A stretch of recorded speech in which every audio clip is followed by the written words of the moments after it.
Hai sahabat Kompas Iman, hari ini kita akan membahas tentang topik keluarga, I give your hands to.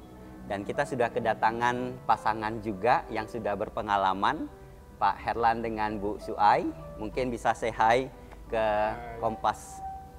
Ya, dan tidak asing lagi tentunya Pak Chandra juga akan menemani kita di sini.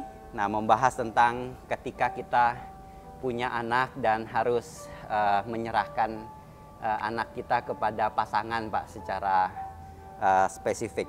Nah, ada satu pertanyaan yang menarik. Banyak orang tua khawatir anak-anaknya tidak menemukan jodoh seiman dan seimbang. Bagaimana mengantisipasi hal ini? Mungkin Pak Chandra bisa menyampaikan ke kita terkait hal ini. Iya, memang dalam perjumpaan saya dengan banyak orang tua, banyak memang orang tua yang menyatakan salah satu kekhawatiran mereka adalah kalau anak-anak mereka mendapatkan pasangan yang tidak seiman. Nah, ini sebenarnya baik. Artinya orang tua concern dengan siapa yang akan dinikahi oleh anaknya.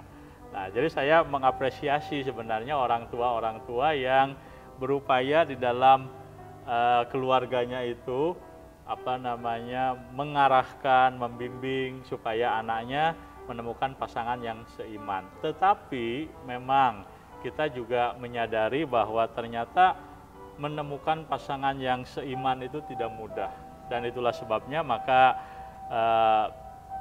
ada pertanyaan seperti yang Pak Joni tadi katakan, bagaimana orang tua bisa mengatasi rasa khawatir mereka dengan kenyataan bahwa barangkali anaknya masih belum juga dapat pasangan dan khawatirnya nanti malah dapat pasangan yang tidak seiman.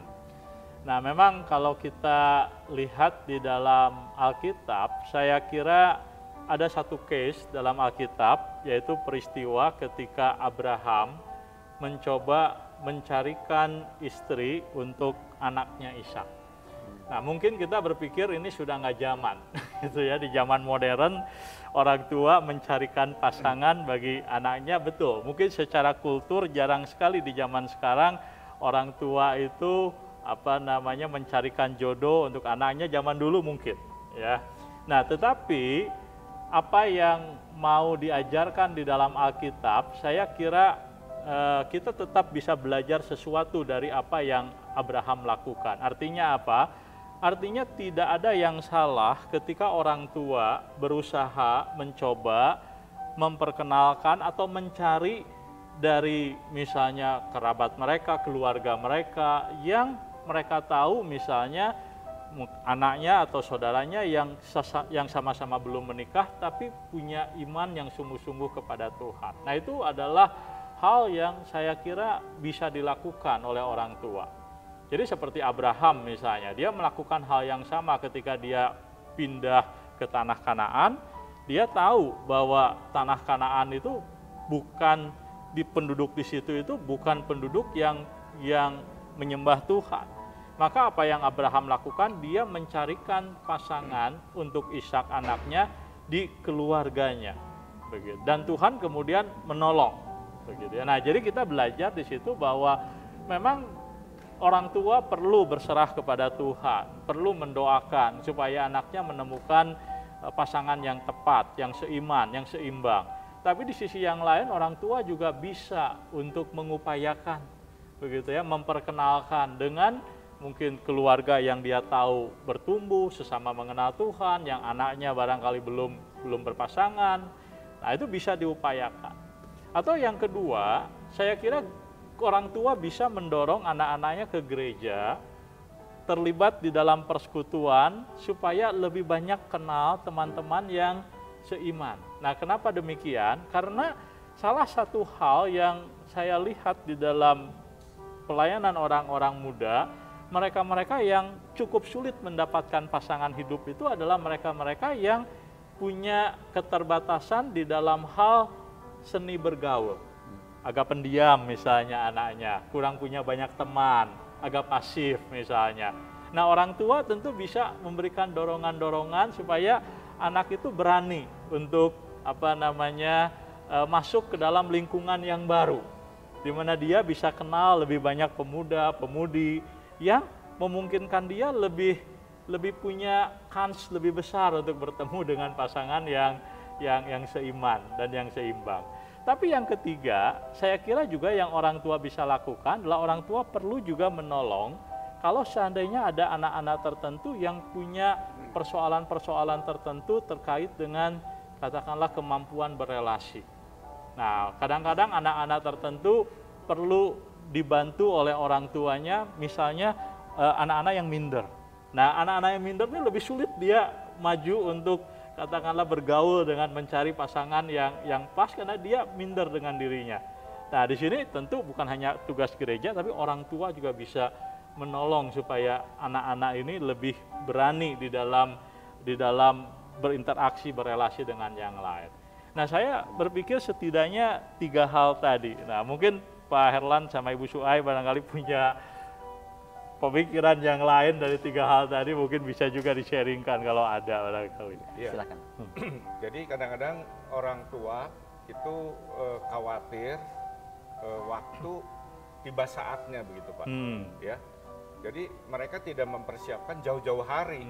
Jadi istilahnya sudah nasi itu sudah menjadi bubur, baru mereka khawatir begitu ya. Sudah hampir jadi bubur gitu ya. Atau sudah pacaran ya. Sudah pacaran dan lain sebagainya ya. Sudah terlambat. Atau kadang-kadang mereka cuma khawatir tanpa action ya. Ya mereka, wah saya takut nggak ada makanan tapi nggak mau bekerja. Nah itu juga sama kekhawatiran yang konyol begitu ya. Jadi mengingatkan kembali kepada orang-orang tua itu memang harus ya maksudnya memilih pasangan itu kan ada proses ya Pak ya, baik dari anak itu sendiri ataupun kalau anak itu sudah dari kecil mereka takut akan Tuhan, mereka tentu akan memilih mereka pasangan memilih yang bijak, pasangan yang sesuai dengan apa yang Tuhan mau begitu ya. Lalu saya setuju sekali tadi Pak Chandra katakan komunitas penting ya. Kadang-kadang pergaulan mereka ke gereja kadang-kadang orang tua tidak terlalu menekankan begitu ya. Tapi kalau sekolah atau komunitas yang lain itu disupport sama. Nah itu kan menurut saya itu tidak bijak ya. Pengen seiman tetapi membiarkan anak untuk bebas melakukan segala sesuatu baik pertemanannya ya tentu orang tua harus mengawasi begitu ya. Kalau memang temannya mungkin orang tidak seiman ya mereka akan terpengaruh gitu. Itu betul sekali, mengantisipasi seawal mungkin gitu. Jadi memang pendidikan harus dari awal, dari remaja sudah harus ditanamkan itu. Kalau enggak pasti akan jadi masalah kemudian hari. Ya, terlambat baru datang ya. Betul. Yang kena hamba-hamba Tuhan. Iya, ada kalanya hamba Tuhan juga tidak bisa menolong lagi kalau sudah terlanjur bermasalah. Iya. Ada pertanyaan yang kedua Pak terkait dengan hal ini. Bila anak misalnya sudah terlanjur nih yang tadi kita diskusikan berpacaran dengan yang tidak seiman. Nah, bagaimana kita sebagai orang tua juga bijak menyikapi hal ini? Oke. Mau dari Pak Herlan dulu bicara atau Ibu Suai? Dari Ibu Suai dulu boleh? Kalau misalnya ternyata sudah terjadi nih, kalau yang tadi kan kita berharap dari awal ya, tapi mungkin aja kita ketemu atau banyak kali kita ketemu justru kasusnya sudah terlanjur. Iya, udah pacaran dulu baru bilang ke orang tua. Iya. Nah ini tiga-tiganya harus memberikan pendapat nih. Iya. Kalau menurut saya emang lebih berat kalau anak udah terlanjur berpacaran gitu ya. Tapi tidak menutup kemungkinan orang tua yang sudah mengajar anaknya pun anaknya tetap melakukan yang tidak sesuai dengan yang diajarkan oleh orang tuanya, itu kemungkinan terjadi. Nah, kalau untuk saya itu keterbukaan itu penting, relasi dengan anak, jadi anak tuh terbuka terus terang, dia menjalin hubungan dengan siapa. Nah kalau mereka terbuka dari awal itu nggak terlalu sulit gitu, untuk menorong anak itu tuh keluar dari masalah yang akan lebih parah lagi. Tapi kalau nggak ada keterbukaan, hal itu tuh nggak akan terjadi. Dan mungkin kalau boleh saya menambahkan yang tadi tuh, anak tuh sedini mungkin ditanamkan dia tuh belajar menyenangkan Tuhan, bukan menyenangkan diri. Jadi dia tuh bukan apa yang saya suka, apa yang saya senang, tapi dia tuh belajar Tuhan senang nggak gitu dengan apa yang saya lakukan. Jadi pertanggungjawaban dia tuh terutama kepada Tuhan, bukan cuma kepada orang tua, tapi yang terutama kepada Tuhan. Iya. Ini menarik karena kita melihat benar yang kata Ibu Suhai katakan, kadang-kadang kita lupa bahwa seorang anak pilih pasangan hidup yang salah itu kadang-kadang buah akibat dari sesuatu yang bermasalah pada awalnya. Kalau diantisipasi dari awal, ya kita harapkan seperti itu nggak terjadi sebenarnya, begitu. Iya. Memang sulit gitu ya. Kalau saya umpamakan sebuah gelas gitu Pak, kalau sudah jatuh, sudah rusak, kita kan menyambungnya itu kan tidak akan kembali senormal begitu ya. Makanya tadi dia katakan lebih baik antisipasi begitu ya, karena kita berpikir kadang-kadang, ini anak kecil nggak tahu apa-apa, nanti aja udah gede. Padahal sebetulnya kita dari kecil harus membimbing anak. Tadi Bu Suhai katakan harus dekat dengan Tuhan, punya relasi dengan keluarga begitu ya. Kalau relasi baik, tentu mereka ada apa-apa pasti bicara begitu ya. Tapi kalau relasi tidak baik, dan memang kesaksian orang tua juga memang penting gitu ya. Kalau hubungan orang tua tidak harmonis, anak akan melihat begitu. Wah, ini orang tua aja sebagai orang Kristen tidak harmonis. Mereka akan mencari pilihan yang tidak sama dengan orang tuanya biasanya. Akan coba-coba. Nah, itu juga menjadi satu warning buat orang tua bagaimana keteladanan itu kepada anak-anak begitu, dan keterbukaan. Kalau dulu anak saya sih belajar gitu ya, lebih dekat. Kalau misalnya kita mau main nih, lalu mereka mau main, terus papi sama mami mau main, dia pilih mana? Pilih dengan kita begitu ya. Nah, ada sebagian orang nggak mau dengan orang tua gitu, pilih dengan pasangan. Berarti kan mereka sudah jaraknya tuh sudah ada ketidakterbukaan begitu. Nah, itu kan sulit. Dan biasanya mereka istilahnya baru menyadari setelah dewasa. Waktu sudah dewasa kan mereka sudah punya power Pak. Betul. Ya, tidak seperti anak kecil lagi, mereka sudah punya power untuk melakukan istilahnya kalau nggak disetujui ya kawin lari deh, atau ya membantah dan lain sebagainya. Itu menjadi warning buat orang tua juga begitu kalau menurut saya. Dan mungkin pendekatannya juga nggak bisa keras lagi ya Pak, kalau sudah sudah harus dengan konteks relasi tadi ya. Kalau belum terbangun ya berarti harus dibangun kembali relasi untuk itu ya. Betul. Memang ada istilah perbuatan itu berbicara lebih kuat daripada perkataan. Memang waktu misalnya saya berbicara dengan anak-anak muda yang mencoba membenarkan diri kenapa dia berpasangan dengan yang tidak seiman, salah satunya adalah betul mereka berkata, orang tua saya seiman juga ribut terus, misalnya begitu, sehingga bagi dia ya apa manfaatnya begitu. Nah, yang lebih pintar kadang-kadang anak muda mereka berkata ini keluarga yang campur malah bahagia. Dia bilang, nah ini yang malah tidak ada perceraian. Tidak ada perceraian gitu, papa mamanya saling menghargai dan lain sebagainya, seolah-olah kemudian melegitimasikan bahwa pasangan dengan tidak seiman itu boleh seperti itu. Nah, biasanya kalau saya dalam perbincangan dengan anak-anak muda seperti itu, saya mengatakan begini. Pertama, kalau ada satu keluarga yang kawin campur tapi dia keluarganya tampak tidak bermasalah, itu sebenarnya bukan tidak bermasalah, tapi mereka tidak membicarakan masalah yang sebenarnya harus jadi masalah, yaitu masalah keyakinan iman. Di hampir semua keluarga yang kawin campur yang disebut tidak bermasalah itu, mereka sebenarnya punya masalah dengan keimanan tapi nggak dibicarakan. Menutupi.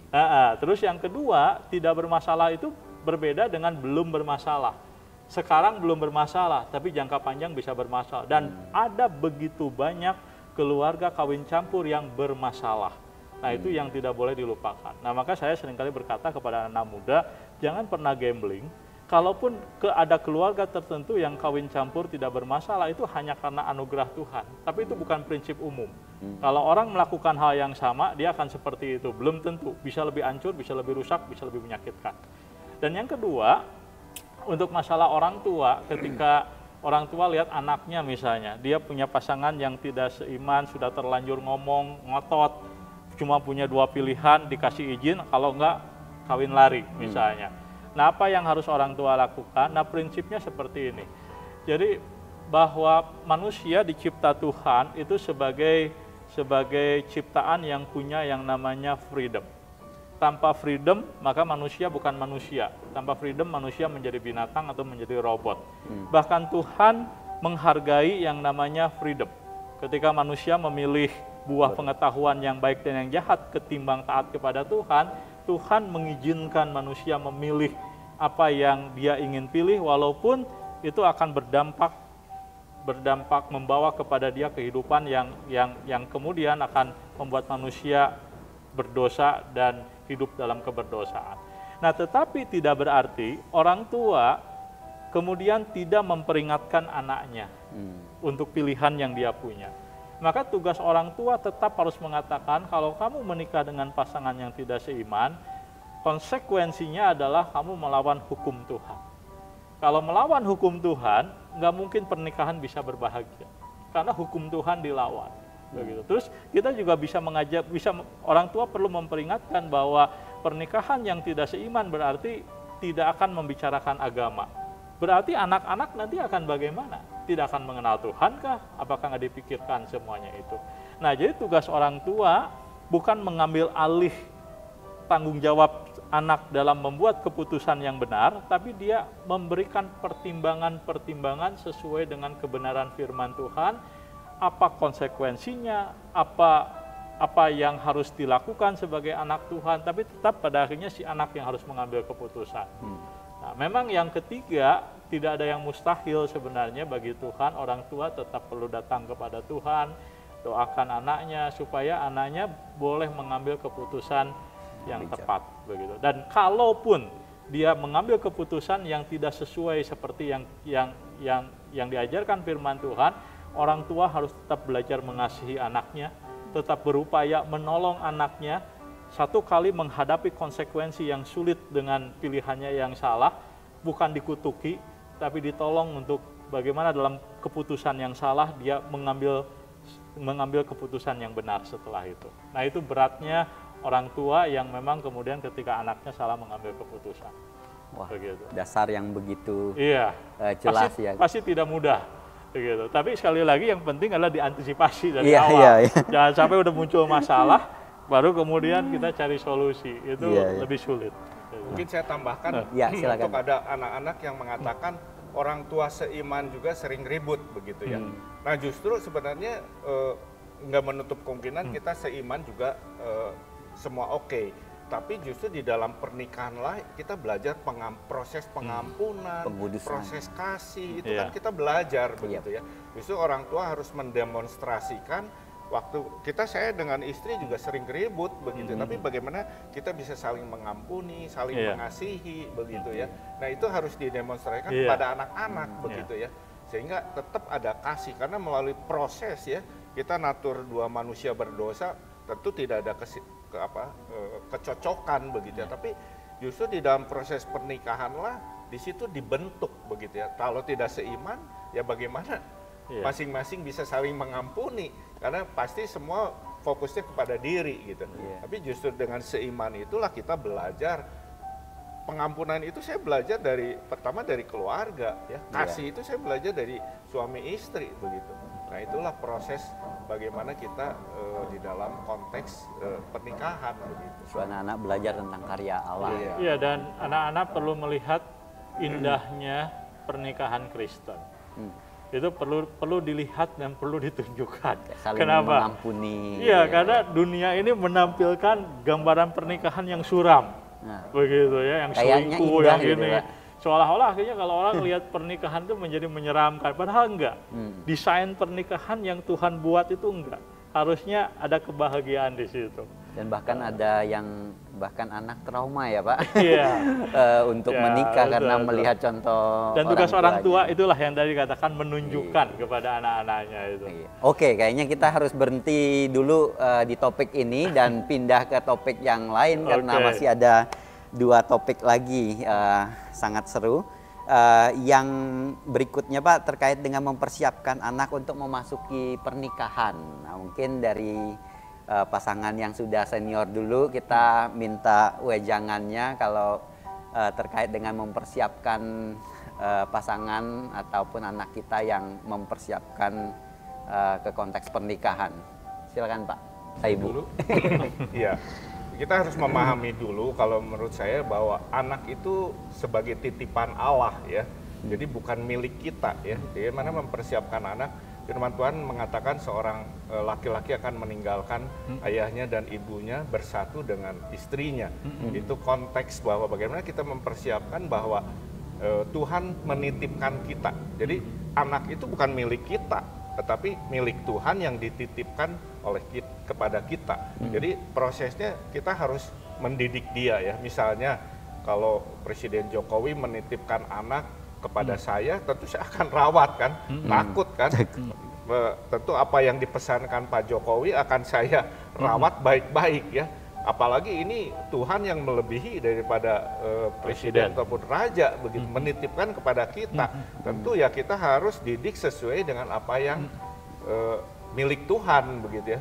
Nah, di dalam konsep persiapan itu bagaimana bahwa anak itu ya itu menjadi tanggung jawab orang tua mempersiapkan tadi sejak dari mula, sejak dari kecil itu harus kita didik sesuai dengan apa yang maunya Tuhan gitu. Sehingga waktu kita baik memilih pasangan sampai dia nanti membentuk keluarga, tentu mereka koridor apa yang dititipkan oleh Tuhan begitu.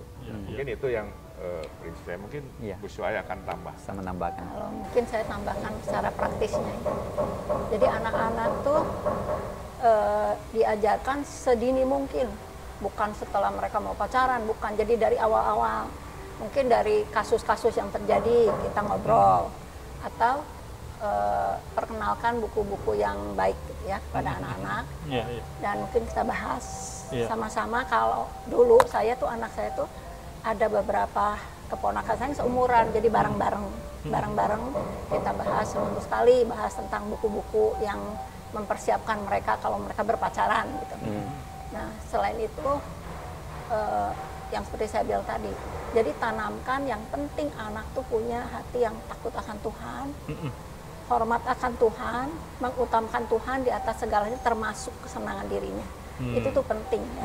Karena kalau itu udah tertanam, dia tuh akan berani melawan keinginannya untuk memilih sesuai kehendaknya gitu. Dia akan tahu jadi Tuhan tuh senangnya yang mana. Nah itu tuh sangat penting ya. Jadi anak tuh belajar apa, mungkin tanda kutipnya tuh hidupnya tuh untuk Tuhan gitu ya, bukan untuk diri.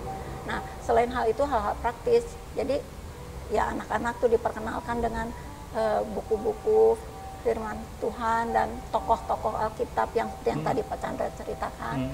Dan mungkin keterbukaan juga, misalnya waktu mereka udah mulai merasa dia ada yang suka sama siapa gitu, itu biasanya ngomong ya. Nah itu penting. Kalau itu mereka enggak, dan mungkin dari orang tua juga jangan selalu kalau anak cerita langsung kita bantah. Itu lama-lama mereka udah nggak akan cerita ya. Jadi biarlah mereka melakukan tuh dengan kesadaran dan kerelaan, bukan karena paksaan dari orang tua. Iya. Pak Chandra mungkin. Nah jadi saya melihat tugas orang tua dalam mempersiapkan seorang anak menjadi masuk ke dalam pernikahan. Tadi kalau saya menyebut yang Ibu Suaya katakan tuh mengajarkan hukum Tuhan tuh memang itu yang paling utama, yang paling pertama. Begitu. Dan anak-anak memang dari kecil harus diajarkan itu, begitu ya, mengenai hukum Tuhan pernikahan. Kalau menikah itu adalah ikatannya seumur hidup, nggak boleh bercerai, terus diajarkan memang dari kecil. Nah tapi yang tadi ada juga yang kedua yang menarik itu, kalau saya menyebut itu hukum komunikasi.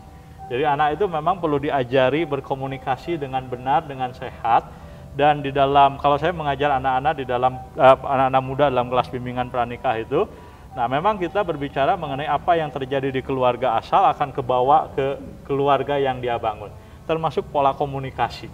Gitu. Nah jadi orang tua bukan hanya perlu ngajarin anaknya berkomunikasi, mereka sendiri harus berkomunikasi benar.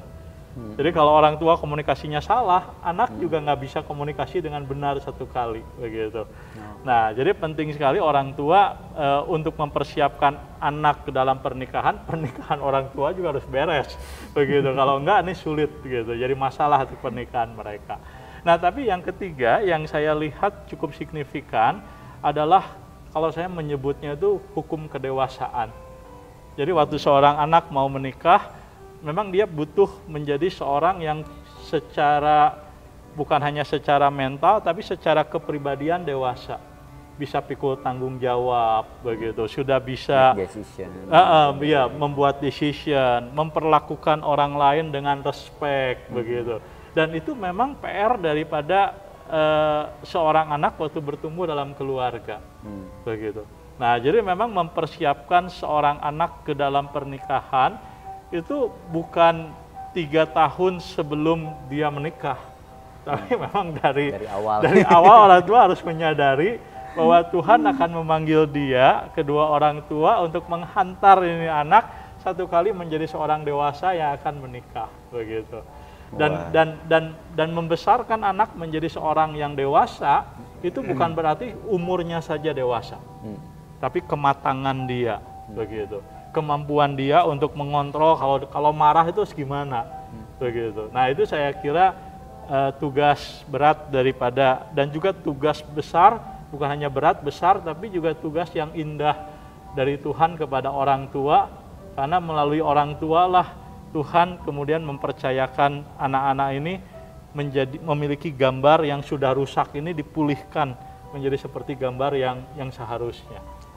Itu tugas yang nggak mudah, begitu. PR-nya panjang memang. Terima kasih Pak Chandra. Iya. Jadi secara rohani dan jasmani juga ya Pak ya. Iya, betul. Kadang-kadang banyak orang tua tidak mempersiapkan anak juga ya. Betul. Jadi akhirnya setelah menikah jadi pengangguran gitu betul, ya. Betul. Istrinya, nah itu banyak nggak hal. Kalau jawab. saya melihat tren saat ini banyak mereka perceraian karena ekonomi, betul, begitu ya. Nah, betul. itu juga perlu salah satunya. Betul. Itu wujud tanggung jawab tadi yang Pak Chandra katakan. Kita sebagai anak-anak Tuhan juga nggak boleh males dan lain sebagainya. Nah, banyak orang tua terlalu memanjakan anak, ya. Untuk kerja ini sedikit, jangan. Jadi akhirnya sama generasi juga, sekarang ya Pak. Iya. Anak jadi generasi santai gitu ya. Jadi waktu menikah juga akhirnya ya cuek aja gitu ya. Tidak, istri juga itu, padahal kan 2 menjadi 1 itu kan satu proses kan. Nah, mereka kan gue biasa hidup sendiri gitu ya. Makan supermie cukup gitu ya. Nggak tahu ada istri, ada anak, kan mereka juga harus dibiayai. Nah, itu kan harus tanggung jawab terhadap itu juga harus dipupuk. Betul. Jadi itu penting. Jadi belajar menjadi, kalau dia laki-laki, menjadi suami itu seperti apa dengan segala tanggung jawabnya. Kalau dia seorang wanita, menjadi seorang istri itu seperti apa. Dan itu nanti akan banyak dipelajari di rumah sebenarnya. Begitu. Karena dia lihat langsung ya. Iya, betul. Oke, kita lanjut sedikit lagi yang terakhir terkait dengan keterlibatan orang tua ini Pak. Sejauh mana orang tua dapat mencampuri urusan rumah tangga ketika anak-anak itu sudah menikah dan lain sebagainya. Nah, ini mungkin bisa memberikan wejangan, masukan mungkin dari Pak Chandra. Kalau saya memberi nasihat kepada orang tua yang berjumpa dengan saya saat bimbingan pranikah, saya memberi nasihat sesedikit mungkin, seminimal mungkin. Kalau bisa jangan ikut campur. Kalau bisa jangan ikut campur. Tapi kalau dibutuhkan, gitu ya, seminimal mungkin dan seurgent mungkin. Contohnya apa? Contohnya misalnya, kalau terjadi yang namanya abuse dalam rumah tangga, itu orang tua harus turut campur. Baik yang laki-laki, orang tua laki-laki, orang tua wanita harus ikut campur. Begitu. Kenapa? Karena itu sudah menyangkut kekerasan. Begitu. Tapi kalau misalnya urusan keperbedaan watak, keperbedaan cara mandi, gosok gigi dan sebagainya, nah yang seperti itu kan style, kebiasaan yang berbeda, mereka harus belajar untuk menyesuaikan diri. Begitu. Nah, maka orang tua, saya selalu berbicara dengan orang tua yang menikah anaknya harus wise, bijak. Tidak semua yang disampaikan anak-anak, keluhan disampaikan anak-anak 100% benar, tapi juga jangan diabaikan. Kadang-kadang ada yang memang bergumul di situ. Maka saya selalu memberikan kepada orang tua masukan bahwa bedakan antara ikut campur dan memberikan nasihat. Memberikan nasihat perlu. Orang tua tetap orang tua bagi anak-anaknya. Tetapi waktu orang tua melihat anaknya menikah, maka ada boundary. Gitu. Sudah ada boundary, dia sudah keluarga yang utuh, maka orang tua dari keluarga Asa belajar untuk mengontrol diri, tidak ikut campur terlalu banyak, hanya kalau dibutuhkan, kalau urgent. Dan urgent atau tidaknya dari mana, nah itulah butuh hikmat, wisdom. Begitu. Dalam hal ini saya harus menahan diri, dalam hal itu kita harus ikut campur. Tapi kalau kekerasan dalam rumah tangga, saya pastikan harus ikut campur. Begitu. Karena itu sudah menyangkut yang namanya sebenarnya crime sebenarnya dalam rumah tangga. Karena yang bisa mengontrol seorang laki-laki ketika dia menganiaya istrinya itu bapak atau ibunya, minimal. Begitu. Kalau mertuanya sudah pasti akan perang di situ. Tapi kalau orang tuanya dia berbicara keras kepada anaknya, anaknya setidaknya harus dengar. Begitu. Nah itu case aja yang saya sebutkan, salah satu contoh cukup ekstrim sebenarnya berbicara soal orang tua, batasannya bagaimana dia bisa ikut campur. Oke, thank you Pak Chandra. Mungkin Pak Herlan dengan Ibu Suai dengan pengalamannya. Ya, saya setuju dengan Pak Chandra, kita bahwa memberikan nasihat itu perlu ya, karena mereka juga kan di dalam proses perlu topangan gitu ya, tapi jangan intervensi gitu. Jangan sampai ikut campur, jangan sampai pagi ini makan apa nak, jadi kayak anak, jadi memperlakukan sebagai anak gitu ya. Nah itu, dan kebanyakan mereka tidak siap bahwa anak itu titipan Tuhan.